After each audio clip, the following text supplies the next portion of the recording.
오늘 에레미야 6장 12절로 15절과 20절 말씀이 되겠습니다. 같이 합독하겠습니다. 내가 그 땅 주민에게 내 손을 펼 것인즉 그들의 집과 밭과 아내가 타인의 소유로 이전되리라. 여호와의 말씀이니라.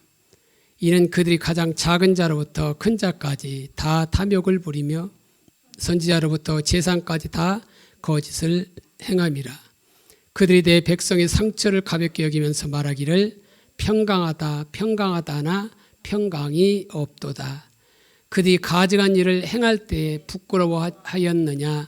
아니라 조금도 부끄러워하지 않을 뿐 아니라 얼굴도 붉어지지 않았느니라. 그러므로 그들이 엎드러지는 자와 함께 엎드러질 것이라. 내가 그들을 벌하리니 그때 그들이 거꾸려지리라. 여호와의 말씀이니라. 시바에서 유황과 먼 곳에서 향품을 내게로 가져오면 어찌함이냐? 나는 그들의 번제를 받지 아니하며 그들의 희생 제물을 달게 여기지 않노라. 아멘. 저는 본문에 있는 말씀을 가지고 기복신앙이라고 하는 제목을 가지고 하나님의 말씀을 나누고자 합니다. 기복이라고 하는 말의 사전적인 의미는 복을 빔. 그러니까 기복신앙이라고 하는 것은 복을 구하는 신앙이라 이렇게 말할 수 있지요. 그러니까 기복신앙은 율법주의와 인본주의와 같이 바로 삼위일체처럼 연결된 바로 거짓 신앙체계죠. 그래서 저기 나와 있는 것처럼 율법주의는 거짓 신앙체계의 이론을 제공합니다. 다시 말하면 그 거짓 신앙체계적 율법주의는 행동에 있는 것이 아니라 그 안에 있는 가치관에서 나온다는 거예요. 그래서 어떤 의미로 어떤 가치관에서 그렇게 행동하느냐에 따라서 율법주의가 될 수 있고 참신앙이 될 수가 있는 겁니다. 그 좋은 예로 바울이나 손 할례당이나 다 같이 할례를 주었어요. 그런데 손 할례당은 그 할례를 받는 의미를 전통적인 그리스도인이 되기 위한 것. 다시 말하면 참성도가 되기 위해서는 우리가 할례를 받아야 합니다고 주장했던 자가 손 할례당이에요. 그런 의미로서 그들은 할례를 줘요. 그렇기 때문에 그것은 율법주의가 되는 겁니다. 그런데 바울이 디모데에게 그 할례를 행한 것은 유대인들이 할례를 받지 못하는 사람에게 오는 것을 막아버리는 그런 행동이 있었어요. 그렇기 때문에 그러면 디모데가 할례를 받지 않으면 그들에게 복음 전하는 것은 불가능하게 되는 거죠. 그래서 복음 전하는 데 방해가 되지 않기 위해서 바로 할례를 행한 겁니다. 그 참신앙을 전하기 위해서 바로 할례를 행한 거죠. 예를 들어서 11조 있습니다. 이 11조는 하나님의 명령. 어떤 사람은 11조는 구약 시대의 산물이기 때문에 오늘 더 이상 안 드려도 된다 이렇게 말하고 있는데 이 11조는 바로 물질이 하나님의 주권임을 인정하고 그 하나님이 주신 그 물질을 또한 하나님이 청기같이 사용하겠다고 하는 그런 고백이에요, 사실은. 그러면 그 11조를 드린 데 있어서도 다 같이 11조를 드리지만 하나님 그 액수가 많냐 적느냐 그것을 보는 것이 아니라 그것을 어떤 의미로 드리냐는 거죠. 어떤 사람은 복받기 위해서 그걸 드릴 사람이 있어요. 그 어떤 사람은 물질 주인이 하나님임을 인정하고 그 고백하는 의미에서 이렇게 드리는 사람이 있어요. 그 전자는 율법주의고 후자는 참신앙에서 나오는 거예요. 이처럼 율법주의는 행동 이전에 바로 가치관에서 나온다는 겁니다. 뭔가 열심히 하면 그게 율법주의가 아니에요. 어떤 사람 뭔가 열심히 하면 그게 율법주의로 생각해요. 아니에요. 그 안에 어떤 가치관을 가지고 그렇게 행동하느냐에 따라서 그것이 율법주의가 될 수 있고 참신앙이 될 수 있는 겁니다. 그러니까 겉으로는 나타나지 않을 수 있어요. 그러나 하나님은 중심을 보시는 하나님이기 때문에 우리가 어떤 자세로 그걸 드리냐에 따라서 하나님이 그것을 받으시기도 하고 받지 않으시기도 하는 겁니다. 뿐만 아니라 인본주의라고 하는 것은 이제 다음에 살펴보겠지만 율법주의와 기복신앙에 빠져있는 사람들의 삶의 방식이야. 거짓 신앙책에 빠져있는 사람들의 삶의 방식은 반드시 인본주의로 나오게 되어 있어요. 인본주의가 뭐예요? 사람이 근본이 되는, 사람이 기초가 되는 그런 것이 인본주의죠. 그런데 오늘 기복신앙은 거짓 신앙책에 빠져있는 사람들의 그 중심에 있는 탐심을 말하는 거야. 그래서 오늘날 어떤 사람들은 복에 대해서 많이 설교하면 그것이 기복신앙인 줄 알아요.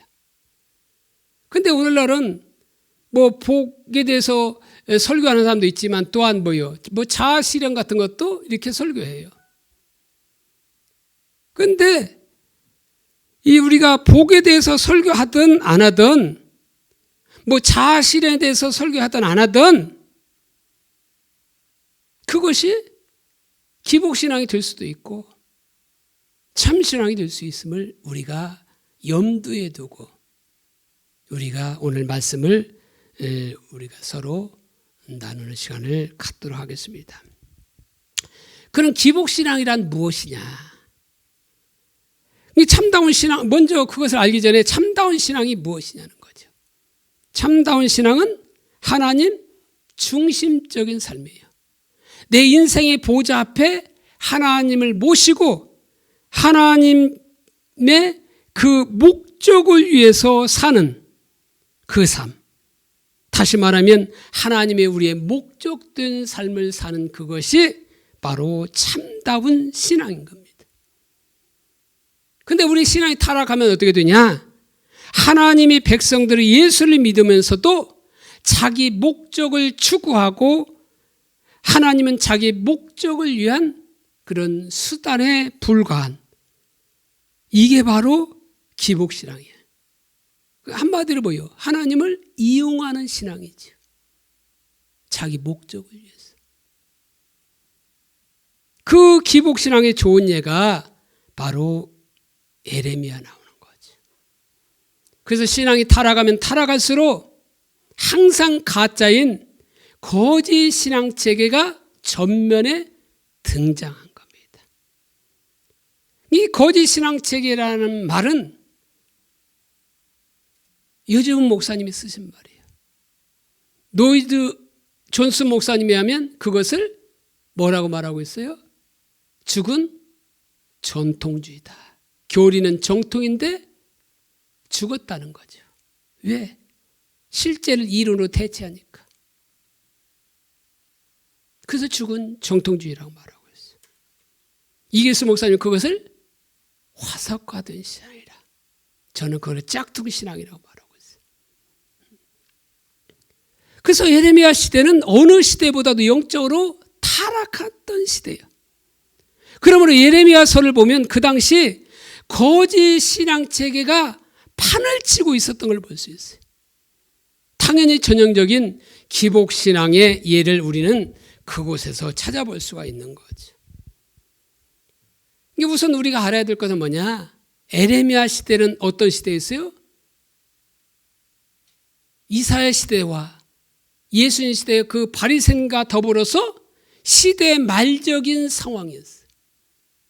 다시 말하면 그 시대에 어떻게 됐어요? 실제로 망했던 시대가 그 시대예요. 그 중에 한 시대가 예레미야 시대인데 영적으로 매우 타락한 시대였어요. 그 시대에 대해서 하나님은 뭐라고 말씀하시냐? 예레미야 2장 13절에 보니까 이 백성이 두 가지 악을 행하였나니 곧 그들이 생수에 근원되는 나를 버린 것과 스스로 웅덩이를 판 것인데 그것은 물을 가두지 못할 터진 웅덩이들이니라. 이렇게 말하고 있어요. 그리고 여기 보면 예레미야 시대 이스라엘 백성들이 두 가지 악을 행하였는데 그게 뭐냐? 하나는 생수의 근원 되신 하나님을 버린 거라는 거예요. 이 말은 신앙이 본질을 떠났다는 말이고 바로 하나님과 친밀한 교제에 떠났다는 말이고 하나님의 중심적인 삶에서 떠났다는 말이에요. 그것이 생수의 근원이 너는 나를 버렸다고 이렇게 말하고 있는 겁니다. 그런데 우리가 하나님을 떠나면 곧바로 나타나는 것이 뭐냐? 그것이 스스로 웅덩이를 파는 거예요. 스스로 살 길을 찾는 겁니다. 그게 뭐냐? 우상숭배예요. 그래서 팔레스타인 지역에서는 물이 아주 귀해요. 그렇기 때문에 물을 확보하기 위해서 빗물을 모아두기 위해서 웅덩이를 파고 거기에 석회를 이렇게 발라놓습니다. 그런데 이 세월이 흘러감에 따라서 그 석회에 균열이 생겨서 물이 새어나가는 경우가 비일비재했어요. 그러니까 스스로 웅덩이를 팠다는 것은 결국 터져서 물을 가두지 못한다는 말이죠. 이처럼 우상은 우리에게 아무런 도움이 되지 못해요.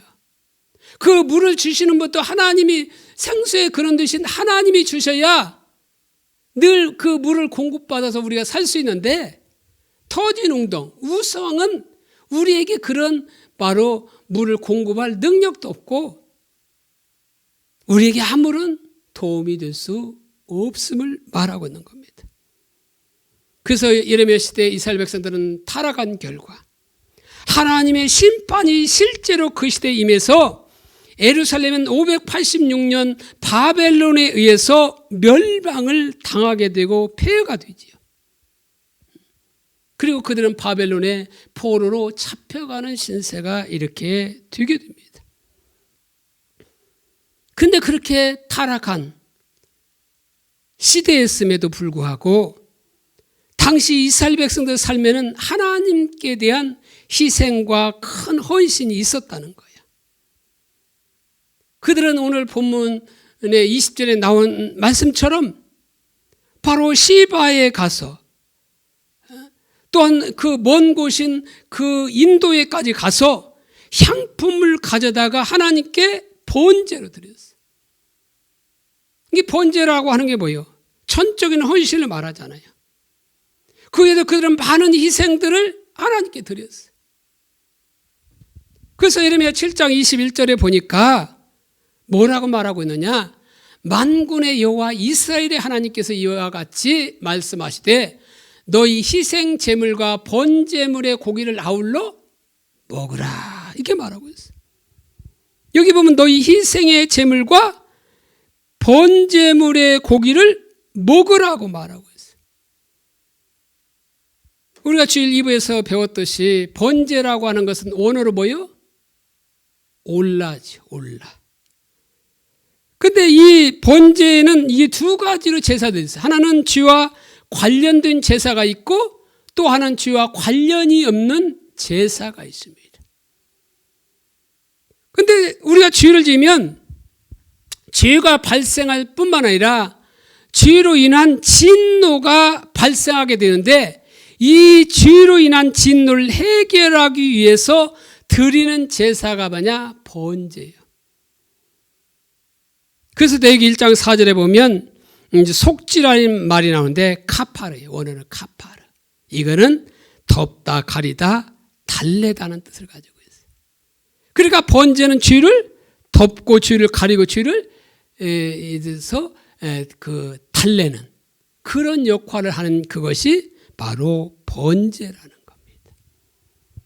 뿐만 아니라 죄와 관련되지 않는 것은 무엇을 말하냐? 전적인 헌신을 말하는 거예요. 그게 하나님께서 아브라함에게 이삭을 번제로 드리라 이것은 뭐요? 아브라함이 죄졌기 때문에 번제를 드리라고 하는 것이 아니라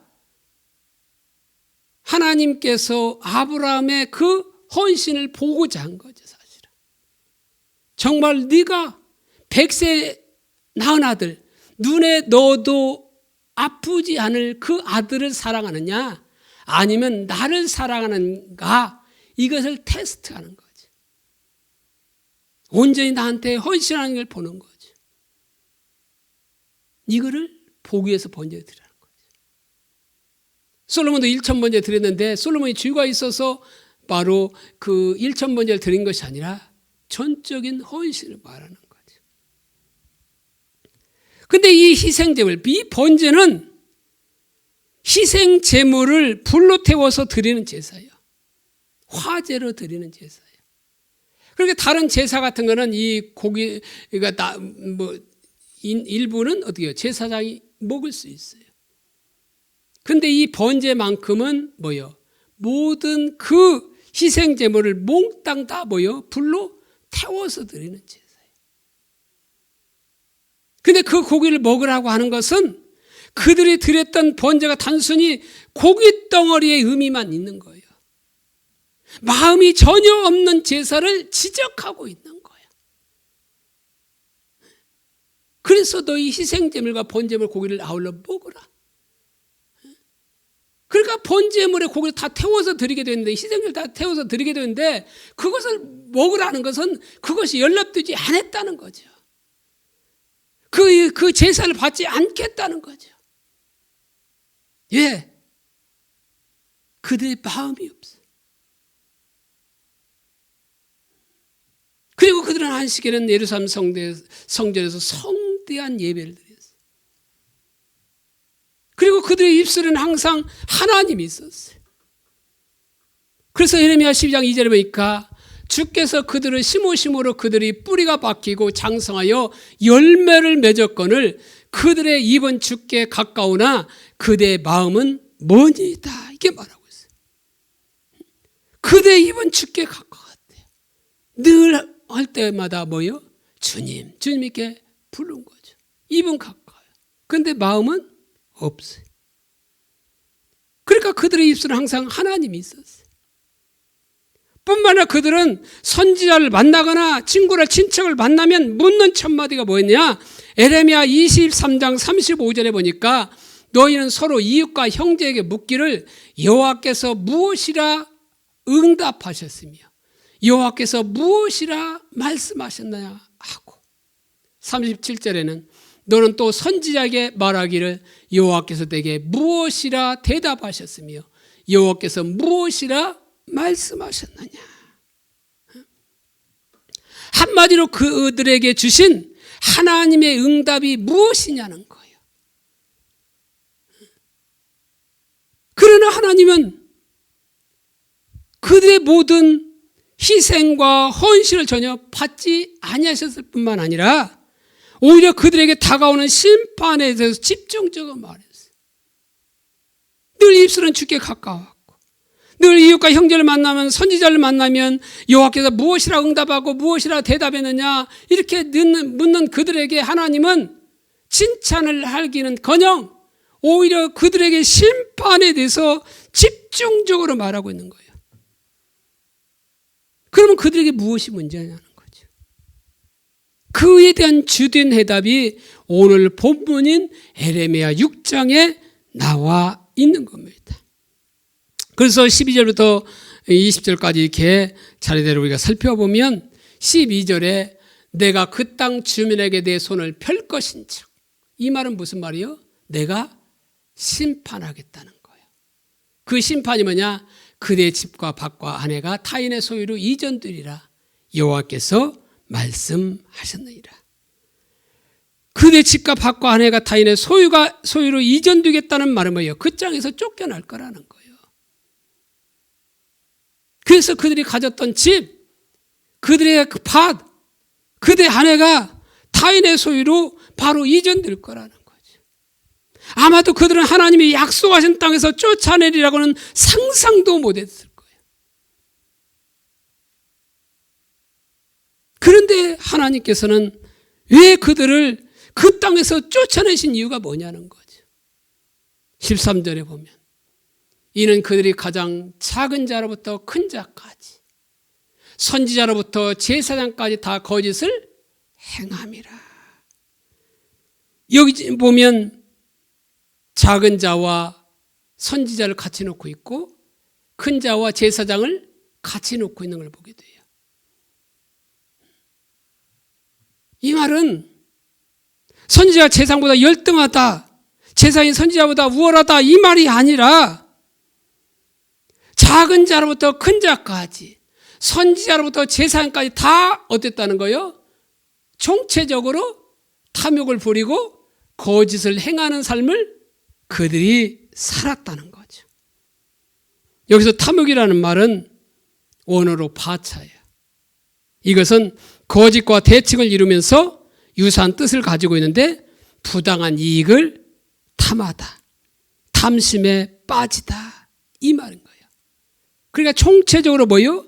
부당한 제사장들, 선지자들은 그 부당한 이익을 탐하기 위해서 거짓 말씀을 증거해요. 평강의 메시지를 증거한 겁니다. 백성들은 백성들대로 뭐예요? 자기가 원하는 그 메시지를 원해요. 왜? 탐욕 때문에.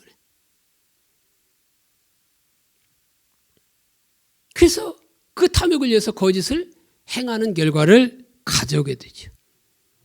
근데 그 거짓이 무엇이냐는 거죠. 그 것이 뭐냐? 14절에 보니까 그들이 내 백성의 상처를 가볍게 여기면서 말하기를 평강하다, 평강하다나 평강이 없도다.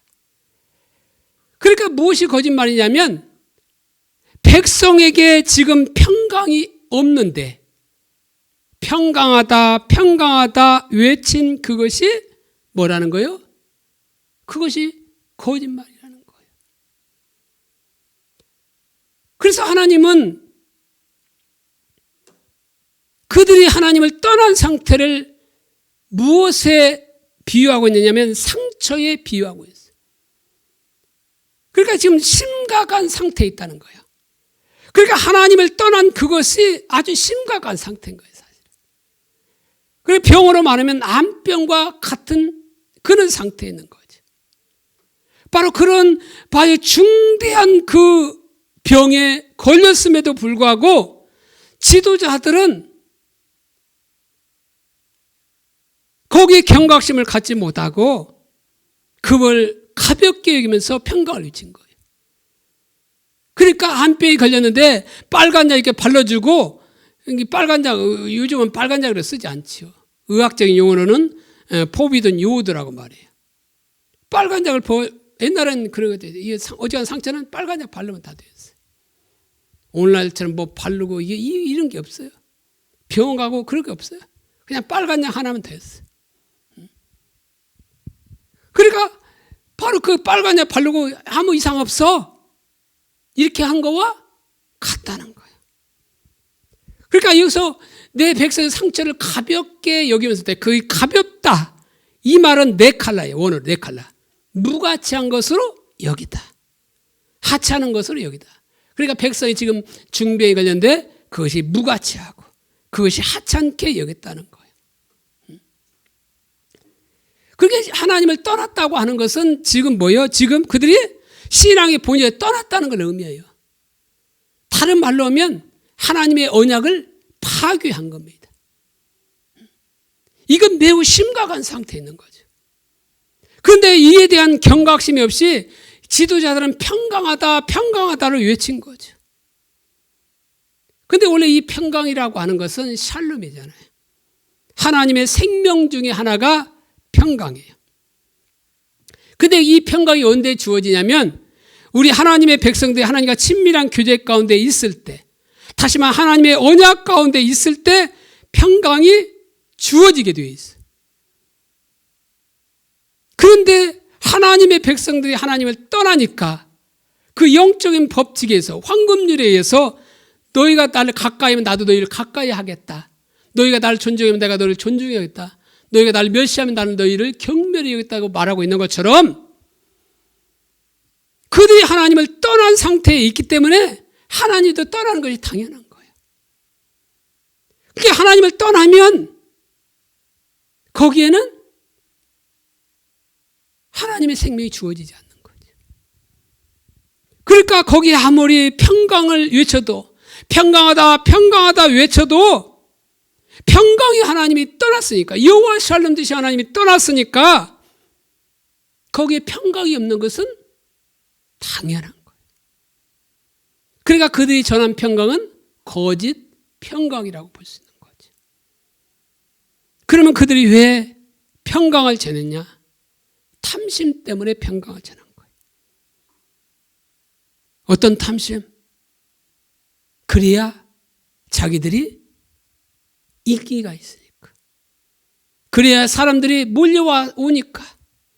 그래야 다른 사람들부터 성공했다는 소리를 들으니까. 그래야 물질이 자기에 들으니까 이런 탐욕 때문에 거짓을 증거하게 된 거예요. 오늘 15절에 보면 그들이 가증한 일을 행할 때 부끄러워하였느냐? 아니라 조금도 부끄러워하지 않을 뿐 아니라 얼굴도 붉어지지 않았느니라. 우리가 거짓말하면 어떻게 해요? 얼굴이 붉어지잖아요. 왜? 양심이 있기 때문에. 근데 그들은 얼굴은 또 붉어지지 않았다는 거예요. 뻔뻔했다는 거죠. 그러므로 그들이 엎드러지는 자와 함께 엎드러질 것이라. 내가 그들을 벌하리니 그때 그들이 거꾸러지리라. 여호와의 말씀이니라. 종교 지도자들은 가증한 일을 하면서도 부끄러워하지 아니하고 얼굴이 붉어지지도 아니했다. 그래서 하나님 뭐 하겠다는 거예요? 심판하시겠다는 거예요. 여기서 가증한 일이라고 하는 것은 원어로 토해봐예요. 확립된 관습을 번하는 것을 포함해서 혐오를 자아내는 것으로 간주되는 가지각색의 풍속이나 물건을 총망라한 것이 가증한 일이야. 그래서 가증한 것은 어떤 일반적인 성질, 제의적인 거, 윤리적인 거, 하나님께 가증스럽게 여기는 거, 이는 모든 것이 다 포함되어 있어요.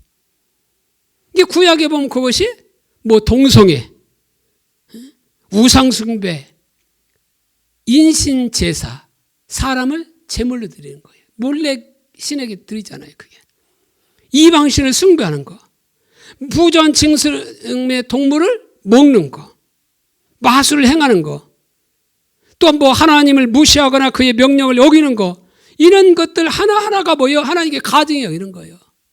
아까 동영상 보았듯이 동영상은 그냥 웃고 넘어갈 일이 아니에요. 그거는 하나님께서 가증이 여기는 거예요. 그렇기 때문에 하나님은 그들에게 소돔과 고모라를 불로 심판한 이유가 거기에 있는 거예요. 가증이 여기기 때문에. 그런데 이 지도자들이 행한 그것을 무엇이라고 보고 있느냐? 가증한 일이라고 말하고 있어요. 하나님께서 싫어하시는 일이라는 것이. 그렇기 때문에 하나님은 심판을 그들에게 말씀하고 있는 거죠. 내가 그들을 벌하리라. 엎드러진 자와 함께 엎드러질 것이다. 이렇게 하나님은 강력하게 말씀하고 있어요. 이렇게 그들이 그 탐욕을 해서 거짓을 행함으로 하나님의 진노를 샀음에도 불구하고 그들은 어떻게 했느냐? 오늘 20절에 보니까 시바에서 유향과 먼 곳에서 향품을 내게로 가져오면 어찌함이냐? 나는 그들의 번제를 받지 않으며 그들의 희생제물을 달게 여기지 않노라. 우리가 그동안 살펴봤지만 시바는 두 가지 학설이 있어요. 에티오피아라기도 하고 남예멘이라고도 하는 거예요. 그 에티오피아는 어디냐? 그 이집트로 쭉 내려가면 그쪽에 있는 것이 바로 에티오피아예요. 근데 사우디아라비아 쪽으로 내려가면 그쪽이 남예멘이에요. 이게 어느 쪽인지 확실하지 않지만 그 시바에서 먼 곳이죠. 그리고 먼 곳은 어디를 말하냐? 인도를 말해요. 그러니까 직접 그들이 갔는지 아니면 수입상들에게 사서 바쳤는지 모르지만 아주 값비싼 거예요. 어쩌면 수입상에게 이게 받았을지 몰라요. 왜? 그 당시 이 무역로가 있었거든요. 그러니까 그들은 그렇게 비싼 것을 하나님께 바친 이유는 그들이 하나님을 사랑해서 전적인 헌신을 한다고 값어치 있고 좋은 것으로 하나님께 드린 거예요. 근데 하나님 받지 않겠다는 거죠.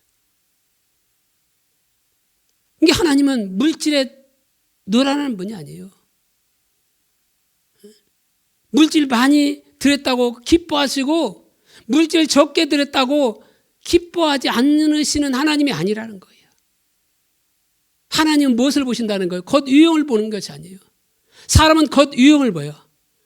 그리고 그분이 11조를 많이 냈을까? 저 사람 믿음이 좋은가 봐. 이렇게 사람들은 생각하지만 하나님은 그것을 보는 게 아니라 마음의 자세, 마음의 중심을 보시는 거죠. 그래서 과부의 그 두렸던 그 하나를 더 소중히 여긴 거죠.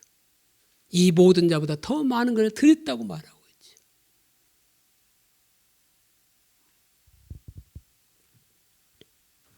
그러니까 하나님은 그들의 재물이 좋은 걸 드렸다고 거기에 기뻐하시는 하나님이 아니에요. 그래서 번제물과 희생제물을 받지 않겠다고 말하고 있죠. 근데 사무엘 시대 보니까 사무엘이 어떻게 해요? 송아지 한 마리만 드렸을 뿐인데 하나님은 그것을 보여 기뻐 받으셨어요. 그러면 하나님 좋은 걸 드려야 기뻐 받으시고 많은 걸 드리면 비싼 걸 드리면 받지 않으시는 분이냐? 그 말을 말한 건 아니지요. 그 마음의 중심을 보시는 하나님께서 어떤 마음으로 드리냐는 거죠. 내가 신앙의 본질 가운데서 하나님과 친밀한 교제 가운데서 하나님의 중심적인 삶을 사는 가운데 그걸 드렸느냐? 아니면 내가 지금 하나님을 떠나 있는데도 불구하고 떠난지도 모르고 그냥 의식적으로 행하면서 드렸느냐? 여기에 문제가 있는 거죠. 지금 코로나 시대로 다 같이 예배를 드려요. 성전에 모여서 예배 드리는 사람도 있고 집에서 예배를 드리는 사람도 있어요. 그런데 그 예배가 드린 데 있어서 정말 우리가 마음을 다하고 뜻을 다하고 힘을 다해서 예배를 드리냐는 거예요. 그냥 하나님의 의식을 치르는 요식 행위로서 그것을 예배를 드리느냐. 여기 판가름 나는 거죠. 하나님 우리 마음의 중심을 보세요. 어쩔 수 없어서 코로나 방역 때문에 못 나와서 그렇게 드릴 수도 있지만 우리는 말세에 패하는 어떤 사람은 습관같이 패하는 자가 되잖아요. 우리는 모이게 힘써야 돼요. 그게 교회의 역할이잖아요. 근데 많은 사람들이 오늘날 그 인터넷에 이게 익숙하다 보니까 그냥 유튜브만 틀면 설교 나오다 보니까 그냥 그 예배도 현대의 그 사주처럼 소비재로 생각하고 있는 거예요. 자기 원하는 시간에 원하는 좋은 거 있으면 다 살려고 그거 듣는 거죠. 그러면서 그게 예배됐다고 하는 거죠. 어디 놀러 가면 유튜브에 나오는 예배 잠깐 드리고 가서 즐겁게 노는 거죠. 그러면서도 하나님을 사랑한다고 그들은 말하고 있죠. 그게 무슨 예배냐는 거예요. 그 예배를 하나님께서 받으시겠느냐는 거예요.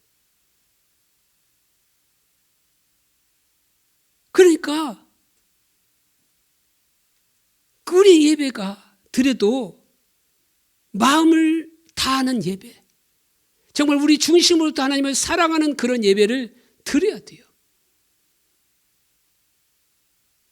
그래서 어쩔 수 없어 못 나오는 것은 어쩔 수 없지만 나올 수 있는데도 못 나오는 그거는 신앙도 아닌 거죠.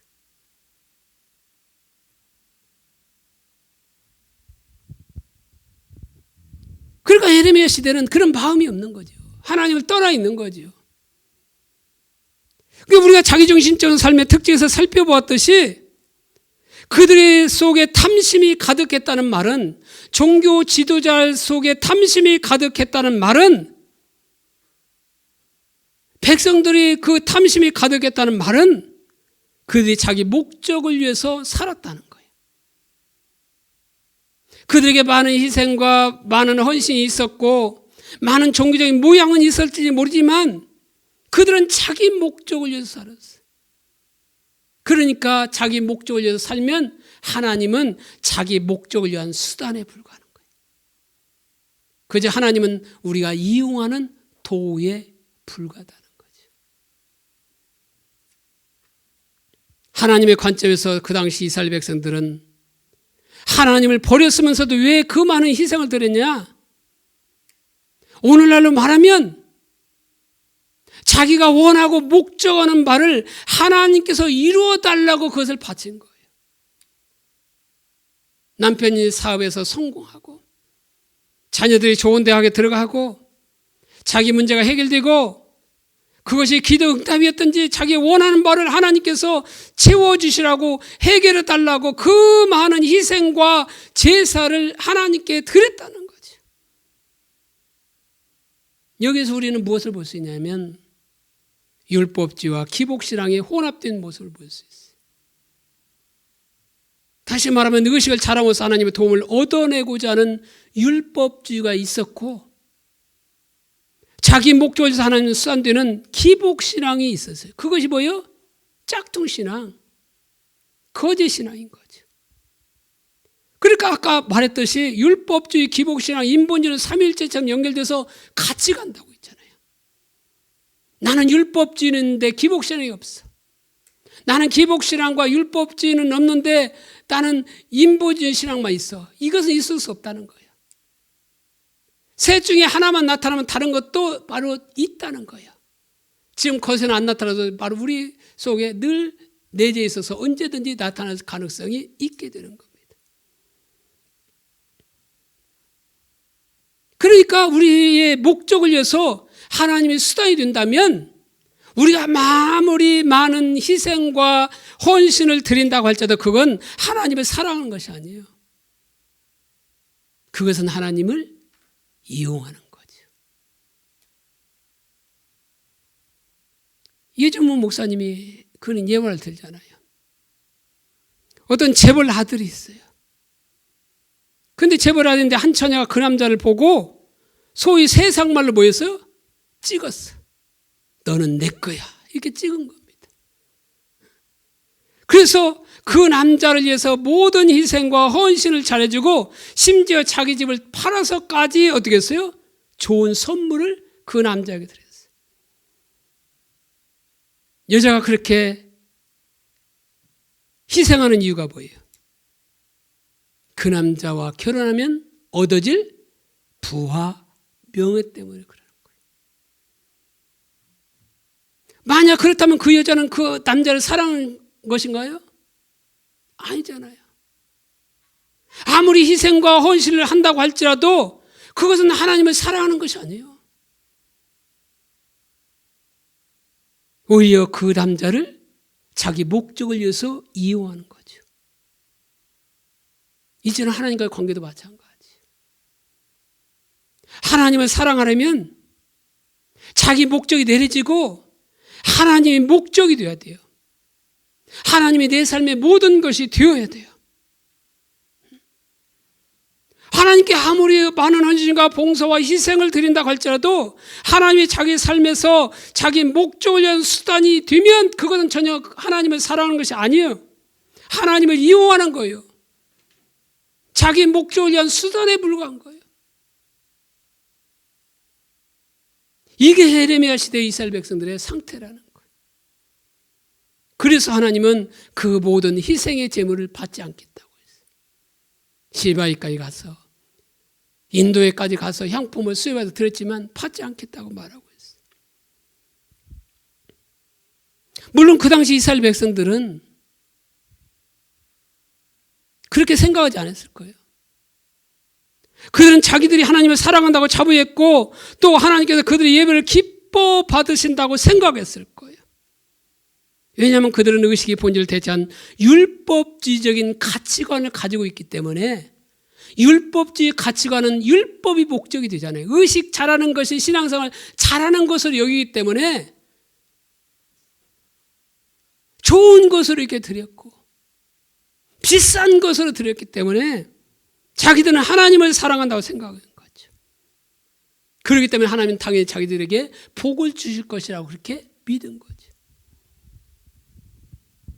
이게 그들이 가지고 있던 이해예요. 철저하게 타락한 거짓 신앙체계에 불과하다는 거예요. 그런데 오늘날 우리들의 모습은 어때요? 오늘날 우리들의 교회들의 모습이 어떠냐는 거예요. 그동안 코로나로 인해서 그동안 우리의 믿음이 없던 것이 적나라하게 드러나잖아요. 평안할 땐 다 믿음이 좋은 것처럼 보인다니까요. 근데 다 이렇게 믿음이 좋은 것처럼 보였는데 정작 코로나가 발생하다 보니까 그래서 어려움이 오니까 믿음이 없는 것이 적나라하게 드러나잖아요. 왜? 그동안 가짜를 붙들고 신앙생활했기 때문이에요.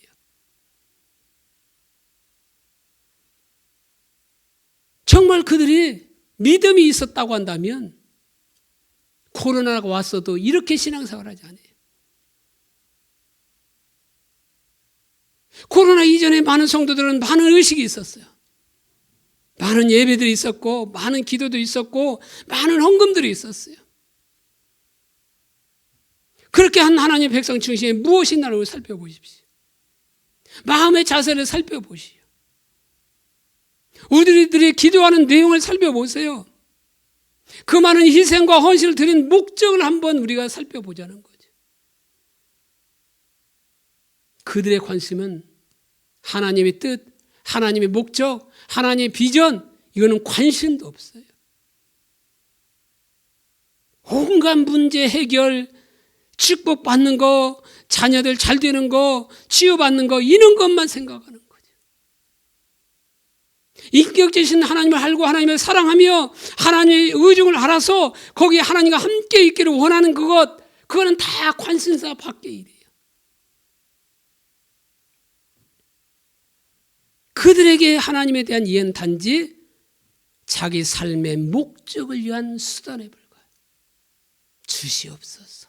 주시옵소서. 그러니까 새벽기도 나와서 열심히 기도하고 예배 시작 땡하니까 뭐요? 내가 기도하지 못한 기도도 다 응답해 주실 줄 믿습니다. 그런 기도가 나오는 거죠. 물론 처음 하나님께 나올 때는 그러한 목적, 그 치유를 위해서, 문제 해결을 위해서 가지고 나올 수 있어요. 왜? 어린애 신앙이니까. 그런데 살아있다가 하면 우리 신앙이 자라야잖아요. 자녀들이 이게 성장함에 따라 그들도 자람에 따라서 어때요? 그들의 생각도, 그들의 마음도, 그들의 육신도 다 자라야 되잖아요. 그런데 그들이 성장했음에도 불구하고 육신이 날마다 10대로 있다고 한다면 부모들이 걱정하잖아요. 이것처럼 그들이 진실로 하나님을 만났다면, 다시 말하면 하나님을 알았다면 그런 자세를 버릴 거예요. 만약 그들이 소위 예수를 믿는 다음에도 계속 그런 자세를 가지고 있다면 전혀 하나님을 모르는 사람과 같아요. 하나님을 사랑하지 않는 사람이야. 철저히 기복신앙에 빠져있는 사람이라는 거죠. 고린도후서 4장 3절에 보니까 만일 우리의 복음이 가리었으면 망하는 자들에게 가려진 것이라. 복음이 뭐요? 자녀가 잘 되고 남편이 승진하고 문제가 해결되는 그것이 복음입니까? 물론 그 사람에게는 그것이 기쁜 소식일 수 있어요. 그런데 성경이 말하는 복음은 그것이 말하는 것이 아니라 예수 그리스도가 복음이에요. 예수님이 복음이에요. 여기 가리웠다는 말은 케칼 림메논이요. 수동태로 쓰여졌어요. 그래서 어떤 사람에게 예수 그리스도가 가려졌다면 정말로 바울이 누구나 할 수 있도록 복음을 전했지만 복음을 받아들이지 않는다면 그에게 지금 수건이 씌어져 있는 거예요. 지금 그에게 복음이 가려져 있는 거예요. 근데 그 복음이 가려지면 어떤 결과를 가져냐? 망하는 자들에게 가려진 거예요. 아까 가려진 걸 수동태로 썼다고 했잖아요. 이 말은 뭐예요? 전적으로 그들 자신에게 책임이 있다는 거예요. 그들의 마음 자세가 문제가 있다는 거예요. 그래서 복음이 가려지면 망하는 자에게 가려진 거라고 말하고 있어요. 왜 이렇게 됐냐? 왜 이렇게 가려지냐? 4절 보니까 그 중에 이 세상 신이 믿지 아니하는 자들의 마음을 혼미하게 하여 그리스도의 영광의 복음의 광채가 비치지 못하게 함이니 그리스도는 하나님의 형상이니라. 바로 이 세상 신이 무엇을 말하는 거예요? 사단을 말하는 거예요. 공중권세 잡은 자들을 말하는 거예요. 그래서 이 세상에 바로 이 세상에 신이 지배하고 있어요. 모든 문화를 지배하고 있어요. 그런데 이 사단이 어떻게 하는 거예요? 불신자들의 마음을 혼미케 했다는 거예요. 그러니까 그 혼미케 함으로 예수가 그리스도라고 하는 사실이 믿어지지가 않는 거예요. 그래서 사도 바울은 그리스도의 영광의 복음의 광채가 비쳐야 되는데 바로 그 비치지 못하게 사단이 가로막고 있다는 거예요. 그래서 사도 바울은 5절에서 뭐라고 말하냐? 우리는 우리를 전파하는 것이 아니라 오직 그리스도의 예수의 주 되신 것과 또 예수를 위하여 우리가 너희의 종된 것을 전파함이라. 어두운데 빛이라 말씀하셨던 그 하나님께서 예수 그리스도의 얼굴에 있는 하나님의 영광이 하는 빛을 우리 마음에 비춰 주셨느니라. 태초에 하나님께서 빛이 있으라 하심에 빛이 있었다고 말씀했잖아요. 바로 그 하나님의 능력이 바로 어떤 게요? 비추심으로, 바로 하나님의 영광의 빛을 우리 마음속에 비추심으로 그 사단이 뭐요? 복음을 가리게 했던, 우리 마음을 혼미케 했던 그것을 다 없애버리고 우리가 예수를 믿게 된 거예요. 그러니까 사도 바울은 불신자에게 예수를 처음 전할 때 예수님을 구세주와 주님으로 증거했어요. 예수님이 구세주가 되려면 오직 예수님만이 구세주가 돼요. 예수님만이 우리의 구원자가 될 때 예수가 그리스도가 되는 거예요. 그리고 예수가 우리의 주인이 돼요. 그러면 우리는 뭐예요? 종이지요. 그러면 종은 뭐예요? 내 마음대로 살아갈 수 있나요? 아니죠. 종이 명령에 따라 살아가는 거예요. 그러면 우리는 하나님의 명령에 따라 살아가야 되죠. 이게 예수님이 구세주와 주인 되는 삶이라는 거예요. 그렇기 때문에 성령께서 그 가려진 바로 마음이 혼미케 되어서 예수가 그리스도요 주인이 믿어지지 않는 그런 사람들에게 예수님의 얼굴에 있는 하나님의 영광의 광채가 비춰지기를 기대하고 있는 거예요. 다시 말하면 영광의 주님을, 영광의 하나님을 그대로 하여금 알게 해주시기를 기대하고 있는 거예요. 그러면서 고린도후서 11장 2절에 내가 하나님의 열심으로 너희를 위하여 열심을 내노니 내가 너희를 정결한 자녀로 한 남편이 그리스도께 드리려고 중매함하이로다. 그러나 나는, 그러니까 너희를 정결한 자녀로 한 남편인 그리스도께 드리려고 중매한다고 말함으로써 아내가 남편만 사랑하잖아요. 그렇게 사랑하듯이 그들이 하나님만을 전존재로 사랑하기를 지금 기대하고 있는 거예요. 하나님도 사랑하고 다른 것도 사랑하는 것이 아니라 오직 하나님만을 사랑하는 그 정결한 처녀가 남편만 사랑하도록 하는 것처럼 불신자들이 그리스도를 남편으로 모셔서 그 남편만 사랑하는 그 자리로 인도하는 중매장의 역할을 사도 바울이 하고 있는 거죠.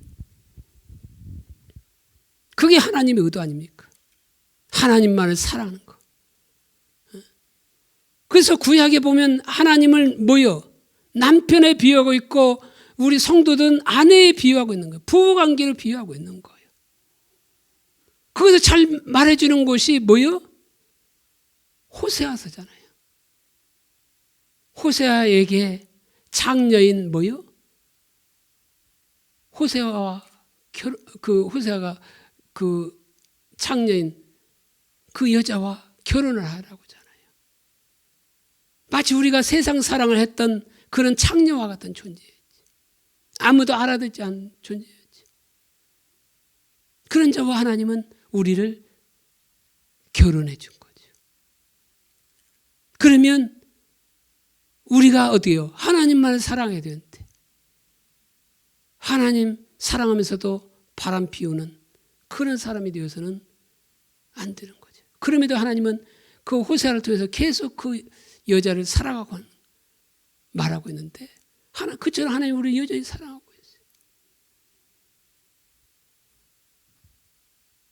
근데 에레미야 시대는 어땠어요?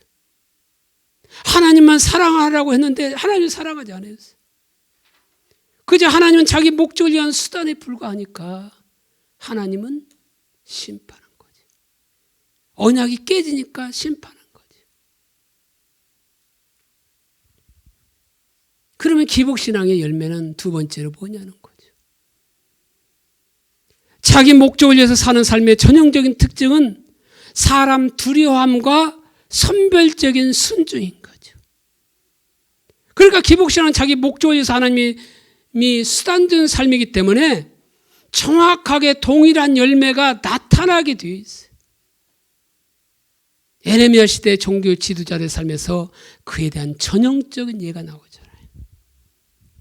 자, 첫 번째 사람 두려움은 하나님은 당시 그 종교 지도자들에 대해서 이렇게 말하고 있어요. 에레미야 6장 13절과 14절에 보면 이는 그들이 가장 작은 자로부터 큰 자까지 다 탐욕을 부리며 선지자로부터 제한까지 다 거짓을 행함이라. 그들이 내 백성의 상처를 가볍게 여기면서 말하기를 평강하다 평강하다나 평강이 없도다. 앞에 살펴보았듯이 이스라엘 백성들은 지금 하나님을 떠나 있는 상태예요. 그렇기 때문에 그들에게 하나님의 어떠한 생명도 지금 없는 거죠. 온갖 영적인 억압과 상처밖에 없어요. 이사야 시대 보면 에레미야 시대보다 약 150년 전의 시대예요. 그런데 그 시대에도 벌써 그 당시 머리끝에서 발끝까지 상한 곳이 없었어요. 발바닥에서 머리까지 상한 곳이 없어 상한 것과 터진 것과 새로 맞은 흔적뿐이거늘 그것을 짜며 싸매며 기름으로 부드럽게 함을 받지 못하였도다. 이게 이사야 시대예요.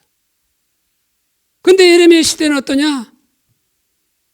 그렇게 하나님의 백성들의 영적인 상태가 심각한 거죠.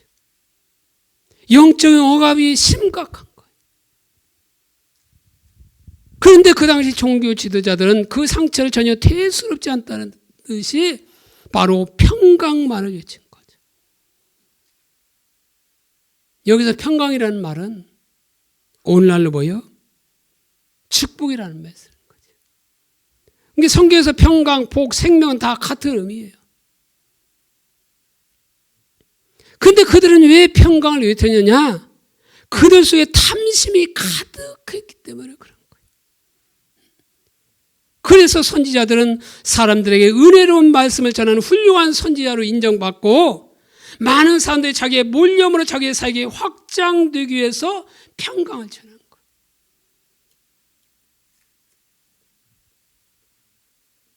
하나님의 백성들의 영적인 상태가 그렇게 심각한데도 모든 일이 잘 되고 있는 것처럼 대수롭지 않게 여기면서 그저 평강을 외친 거예요. 왜? 그 속에 탐심이 가득함으로 나타나는 사람 두려움의 열매가 그대로 나타난 거라는 거예요. 오늘날 보십시오. 교회와 교회 성도들의 삶 가운데 죄의 억압이 가득해요. 교회 중직자들의 가정이 파괴되고 있어요. 교회 안에 세상적인 가치관과 죄가 너무너무 팽배해요. 세상 사람들의 죄가 교회 안에도 그대로 들어와 있어요. 그리고 하나님의 인재는 대부분 몸에서 거쳐 있고 하나님에 대한 모든 이론은 많은 반면에 하나님의 실제는 교회와 성도의 삶에서 거의 경험되지 않고 있어요.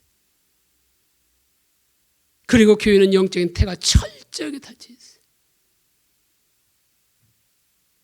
이것은 무엇을 말하는 거예요? 교회가 하나님을 떠났음을 반증해 주는 말씀. 성도의 삶 가운데서 하나님의 떠났음을 반증해 주는 말씀인 거예요. 그러니까 많은 하나님의 백성들은 하나님을 전혀 알지도 못하고 하나님을 사랑하지도 않아요. 물론 그들은 하나님을 알고 하나님을 사랑하고 있다고 말하고 있는 거죠. 왜? 내가 이론으로서 하나님은 전능하신 하나님, 전지하신 하나님, 치료하신 하나님, 평강의 하나님, 그 이론을 아니까 내가 하나님을 알고 있다고 생각하는 거예요. 이론을 실제로 대체하고 있는 거죠. 근데 성경에서 안다는 말은 이론을, 정보를 안다고 하는 것을 안다고 하는 것이 아니라 하나님의 실제를 아는 것을 안다고 말하고 있어요. 경험적으로, 체험적으로 아는 그것을 안다고 말하고 있어요. 그래서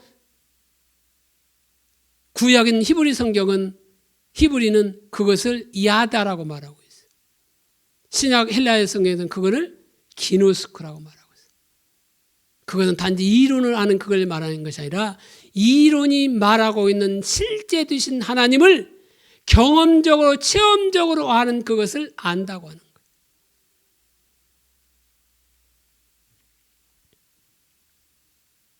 그런데 오늘날 많은 하나님의 백성들은 이론을 알기 때문에 안다고 하지 체험을 했기 때문에 안다고 그렇게 말하지 않고 있는 거예요.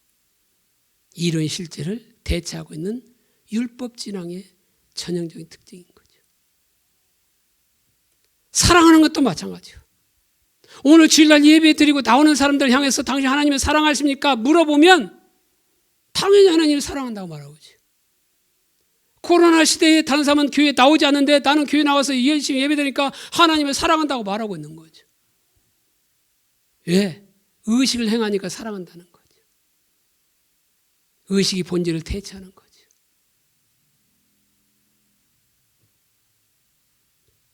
근데 하나님을 사랑하려면 하나님만 사랑해야 돼요. 그래서 신명기 6장에 보면 쉐마라가 나오잖아요. 이스라엘 하나님은 유일한 하나님이니 너희는 마음을 다하고 뜻을 다하고 성품을 다해서 하나님을 사랑하라고 말하고 있지. 전 존재로 사랑하라는 말이에요. 내 모든 것으로 하나님은 사랑하라는 거예요. 그런데 오늘날 어땠어요? 세상도 사랑하고 하나님도 사랑하는 거예요. 근데 세상 사랑은 그것을 영적인 간음이라고 말하고 있고 그것이 우상숭배라고 말하고 있어요. 그러니까 오늘날 하나님의 백성들 가운데 우상숭배인 탐심이 가득해요. 그런 상황인데도 불구하고 목회자들은 축복을 외치대는 거죠. 할 말을 제대로 못하는 거죠. 왜? 신앙의 본질을 말하고 십자가 복음을 말하면 그들의 본성이 드러나죠. 그러니까 이렇게 말하면 이장놈이 걸리고 이렇게 저렇게 말하면 저 집사님이 걸리고 그러니까 할 말 제대로 못하는 거죠. 왜? 그들 안에 탐심이 있기 때문에. 이렇게 해서 저 시험 들어서 나가면 어떻게 해요? 하서 제대로 할 말이 못하는 거예요. 그게 에레미야 시대라는 거죠. 그래서 에레미야 시대는 그들에게 평강하다 평강하다 외친 거예요. 오늘날만 축복 축복 외친 거예요. 이게 다 뭐예요? 사람 두려움에서 나오는 거죠. 자, 그럼 두 번째 전형적 특징이 뭐냐? 이 기복신앙의 부드러운 메시지를 듣기를 원한다는 거예요. 기복신앙을 가진 사람들의 삶에도 그 중심에는 여전히 뭐가 있어요? 탐심이 있어요. 전하는 사람도 탐심이 있지만 그것을 듣는 사람도 뭐야? 그 중심에 탐심이 있다는 거예요. 그렇기 때문에 그것을 듣는 성도들도 메시지를 들어도 자기들의 필요와 욕구를 충족시켜줄 메시지를 원하는 거예요. 이렇게 코로나 시대의 어려운 시대에 소망을 주는 메시지를 지어야지 하고 그런 메시지만 원하는 거죠. 그러니까 목회자들 그런 메시지는 거죠. 축복받는 비결, 어려움에서 벗어나는 비결, 성공하는 7가지 법칙, 자아실에 대한 이런 설교를 하고 있는 거죠.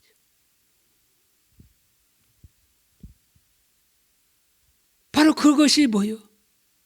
탐심에서 나오는 거예요. 그런 메시지를 성경은 뭐라고 말하냐? 부드러운 메시지라고 말하고 있어요. 이사야 30장 10절. 그리 선견자에게 이르기를 선견하지 말라.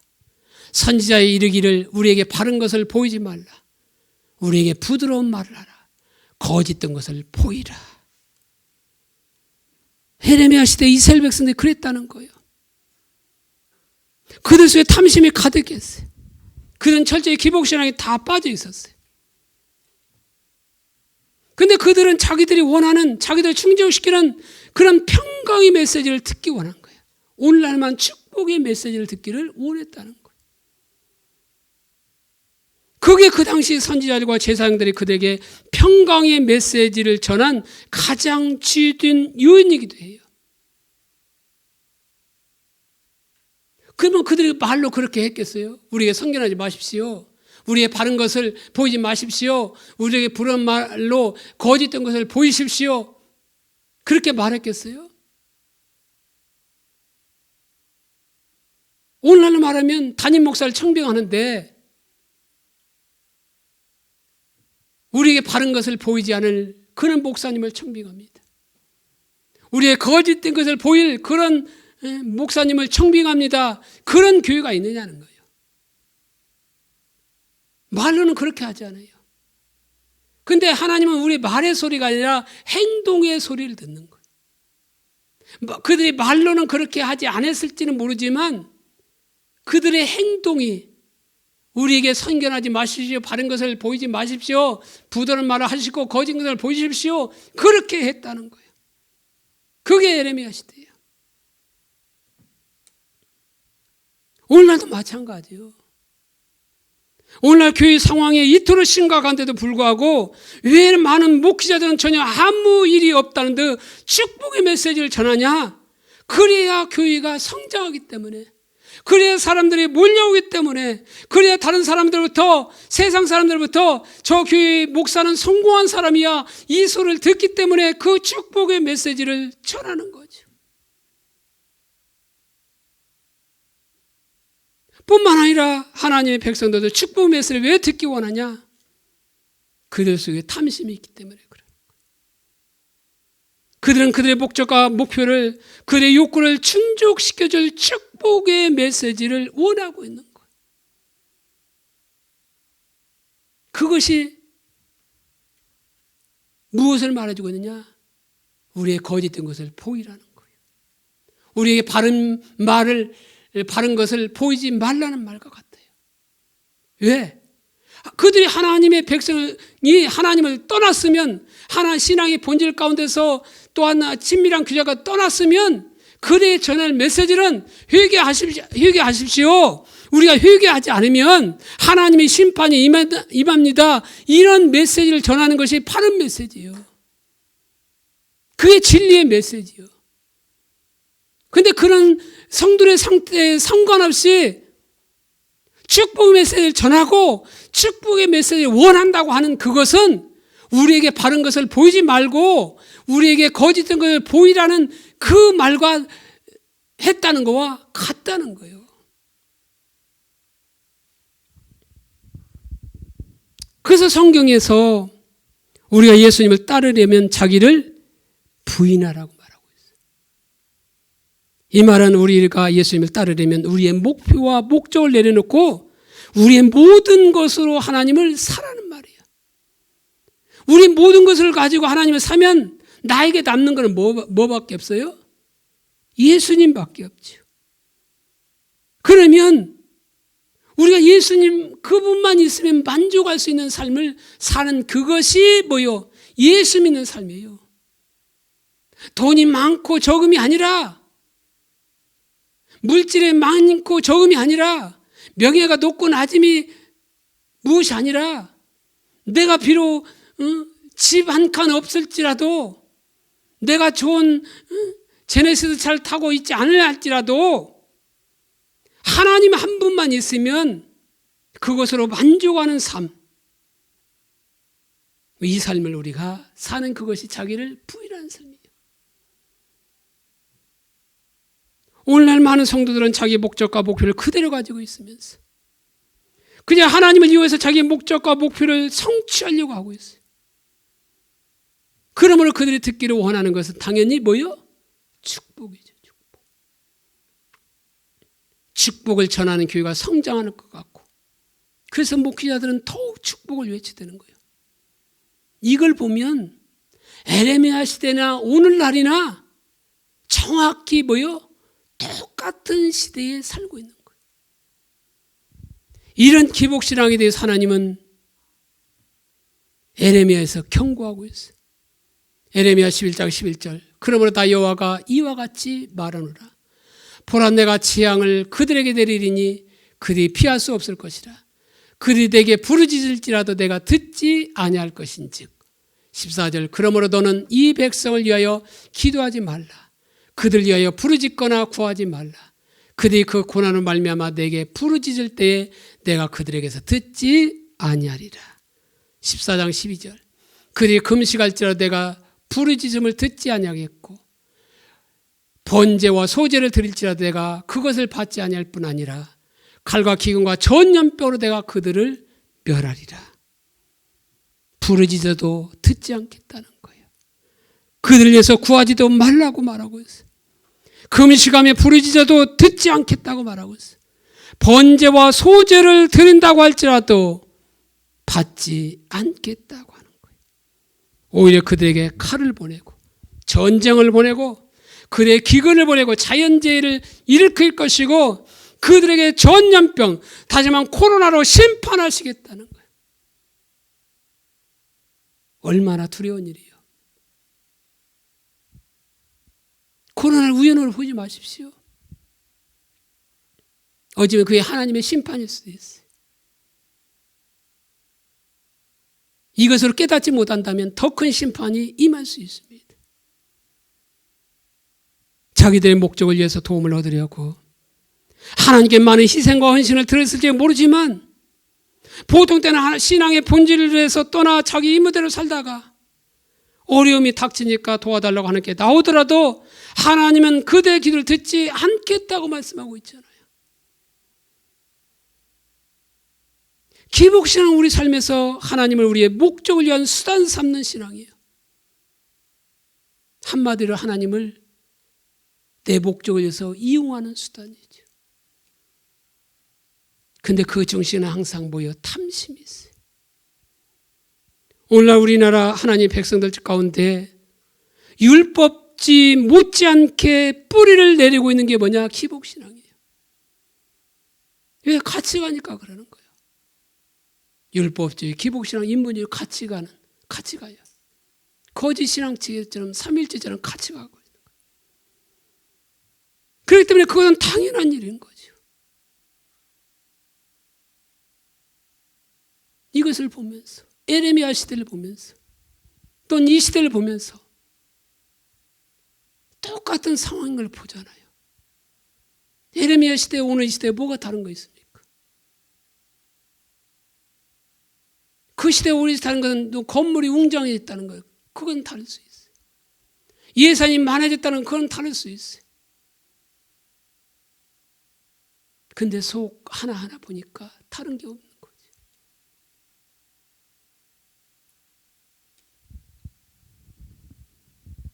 그러니까 많은 성도들이 거짓신앙죄에 빠져 있는 거예요. 기복신앙에 빠져 있는 거예요.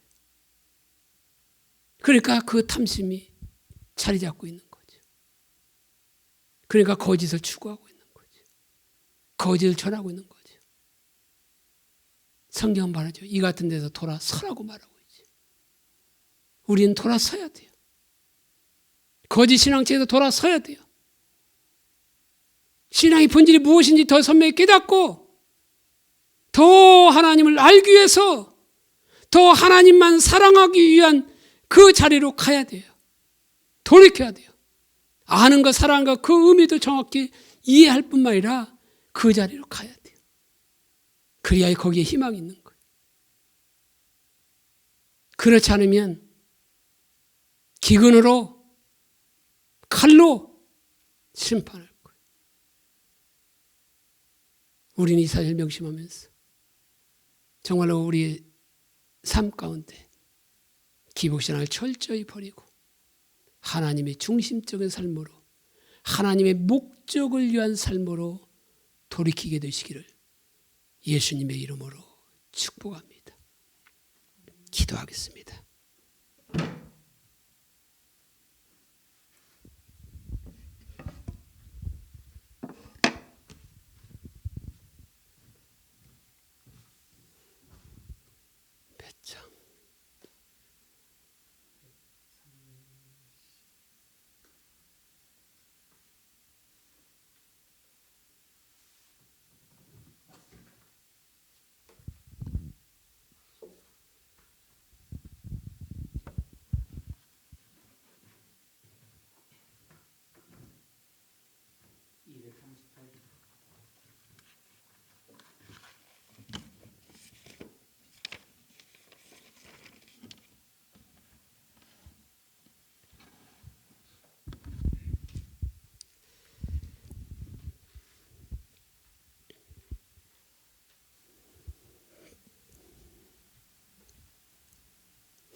주님을 높이기 원합니다.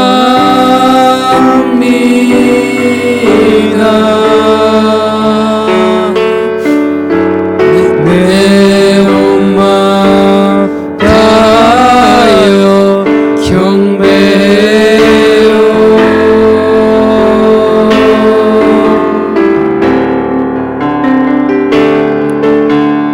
내 모든 것으로 찬양 드려요.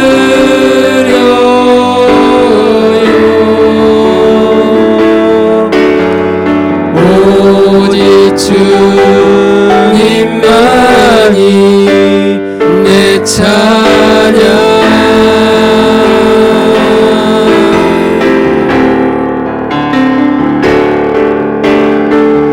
내 마음 드려요. 나의 영혼도 나 주 위에 살리라. 보이는 동안 깨어있는 순간마다 주 뜻대로 하소서. 내 마음 드려요. 나의 영혼도 나 주 위에 살리라. 보이는 동안 깨어있는 순간마다 주 뜻대로 하소서. 주님을 높이며 주님을 높이기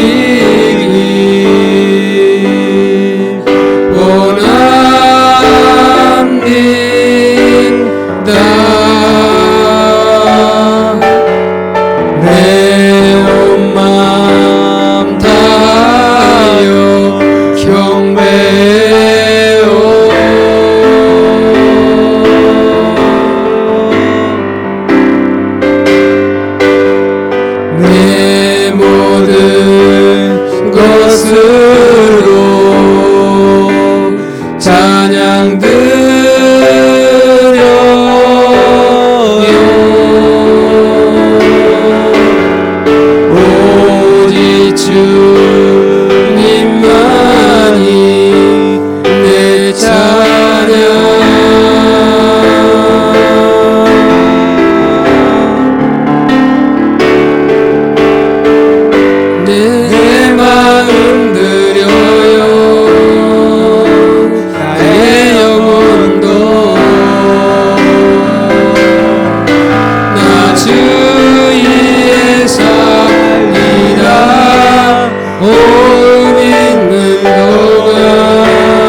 우리 한 분 한 분을 예수님의 이름으로 축복합니다. 에레미야 시대 이스라엘 백성들을 바라보면서 그들이 왜 거짓 신앙책인 기복신에 빠졌는가를 보게 됩니다. 그들의 아버지 하나님을 떠나서 정말로 스스로 웅덩이를 파므로 그것은 저축지 못할 웅덩이인데, 그러므로 아버지 생수에 그런 하나님이 아무리 물을 주고 싶어도 아버지 터진 웅덩이에 물을 채우지 못하는 것처럼 우상은 아무리 우리에게 도움이 되지 못한다는 사실을 알았습니다.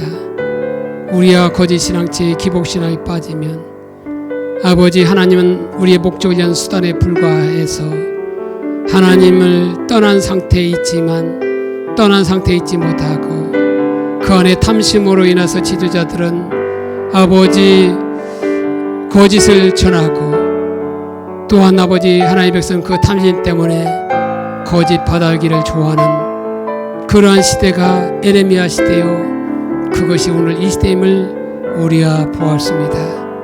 정말 우리 가운데 철저히 거짓 신앙책이 내려지게 하옵소서.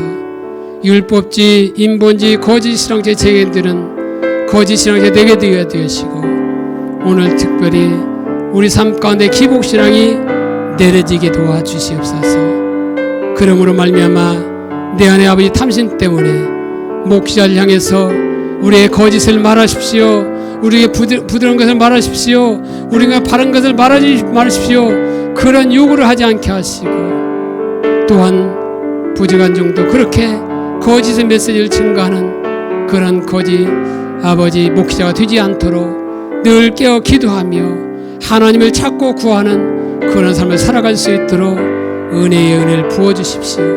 그래서 전문주 비전교회는 거짓 신앙체에 발을 아버지 하나님 발 디디게 못하게 하시고, 목자로부터 모든 성도의 일까지 모두가 다 철저히 신앙이 본질 가운데 있게 하시고, 하나님의 원할 가운데 있게 하시고, 하나님의 중심적인 삶을 살아감으로 하나님의 생명이 우리 삶 가운데 차고 넘칠 수 있도록 도와주옵소서. 하나님의 생명이 없다 할지라도 하나님 그분 한 분만으로, 예수 그리스도 한 분만 있으면 그것으로 만족하는 삶을 살아가는 우리 삶이 될 수 있도록 하나님 은혜에 은혜를 더하여 주시옵소서. 주님, 그렇습니다. 그 은혜가 우리에게 필요합니다. 그 은혜가 우리 모두에게 필요합니다. 날마다 절박하게 하나님을 찾을 수 있는 은혜를 베풀어 주시옵소서. 그것이 일한 목적이요 그것이 일한 소원이 되게 도와주옵소서. 우리가 말씀을 생각하시면서 우리 가운데 그 탐심으로 인해서 거짓을 요구했고 거짓을 전했다면 그것을 회개하면서 정말 우리의 참신한 가운데 거하기를 원합니다. 주의 은혜를 달라고, 주님을 더 찾을 수 있는 은혜를 달라고 그렇게 주 앞에 기도하는 시간 갖도록 하겠습니다. 전능하자 자비로우신 아버지 하나님, 하나님의 크신 은혜와 사랑을 감사드립니다. 아버지 하나님, 거짓 신앙책에는 아버지 거짓을 나올 수밖에 없음을 보게 됩니다. 아버지, 우리 안에 아버지 그런 거짓의 열매가 있다고 한다면 아버지 이 시간 다 회개합니다. 아버지 기복신앙, 율법제, 인본주의 신앙에 빠졌던 우리의 모든 삶을 내 아버지 회개하니 용서하시고, 정말 우리 신앙 삶 가운데 아버지 거짓 신앙인 아버지 기복신앙이 철저히 내려지기를 원합니다. 아버지 내 안에 탐심 때문에 거짓을 요구하지 않도록 그 요구에 반응해서 그걸 거짓을 전하는 그런 자가 되지 않도록 하나님 은혜를 베풀어 주시옵소서. 무엇보다 그런 것은 하나님 은혜가 필요합니다. 절박한 하나님의 은혜가 필요합니다. 사슴이 시냇물을 찾기에 갈급한 같이 내 영혼이 주를 찾기에 갈급한 그 갈급함을 부어주시옵소서. 주님을 향한 배고픔을 부어주시옵소서. 주님을 향한 사모함을 더 부어주셔서 날마다 그렇게 주님을 찾고 구하는 그 자리에 있게 도와주옵소서. 하나님의 얼굴을 구하는 그 자리에 있게 도와주옵소서. 하나님 신앙의 본질 가운데 있게 해서 더 하나님을 찾고 더 하나님을 사랑하는 그 자리에 있게 도와주옵소서. 아버지, 이론이 말하고 있는 하나님을 알기를 원합니다. 체험적으로 알기를 원합니다. 하나님만 오직 사랑하는 그 자리에 있기를 합니다. 날마다 하나님과 친밀한 교제 가운데 있기를 원합니다. 날마다 그래서 하나님의 얼굴을 구하는 그것이 우리의 삶의 매일매일 삶 속에서 지속될 수 있도록 우리에게 우리에게 그러한 은혜를 베풀어 주옵소서. 은혜를 베풀어 주시옵소서. 주님의 은혜가 필요합니다. 주님의 은혜를 베풀어 주시옵소서. 그래서 날마다 아버지 주님 한 분만 만족하고 주님이 나의 모든 것 되는 삶을 살아갈 수 있는 우리 모두가 될 수 있도록 역사해 주시옵소서. 정말 천주 비전교회 거짓 신앙체계에 발붙이지 아니하도록 하나님께서 지켜주시고 정말 신앙의 본질 가운데 있으므로 하나님만 하시는 놀라운 역사가 우리 전주 비전교회를 통해서 날마다 충만이 나타날 수 있도록 역사하여 주시옵소서. 그래요 주님, 그렇습니다. 우리 모든 성도를 기억하시고 정말로 우리가 아버지 전주 비전교회와 그런 삶을 살아보는 생명이 넘칠 뿐만 아니라 그 생명이 흘러넘쳐서 아직도 그 생명을 알지 못하는 교회들에게, 그러한 아버지 성도들에게, 그러한 아버지 하나님 믿지 않는 자에게 증거함으로 그들 같은 생명을 누릴 수 있도록 아버지 역사하여 주시옵소서. 그래서 전주 비전교회가 대이인령뿐만 아니라 문화 명령을 다 감당하는 그런 교회가 되도록 하나님 역사하여 주옵소서. 지금은 우리를 구원하신 우리 구주 예수 그리스도의 은혜와 아버지 하나님의 극진하신 사랑과 보혜사 성령님의 충만 위로대조 교통 역사하심이 오늘 주일 일부에 참석해서 거짓 신앙체 하나님 기복신앙을 버리고 우리 안엔 탐심 때문에 거짓을 요구하거나 거짓을 전하지 않기로 작정한 전주 비전교회, 또한 조국교회, 열방에 있는 교회에 이제부터 영원토로 함께 하시기를 간절히 축원하옵나이다. 아멘.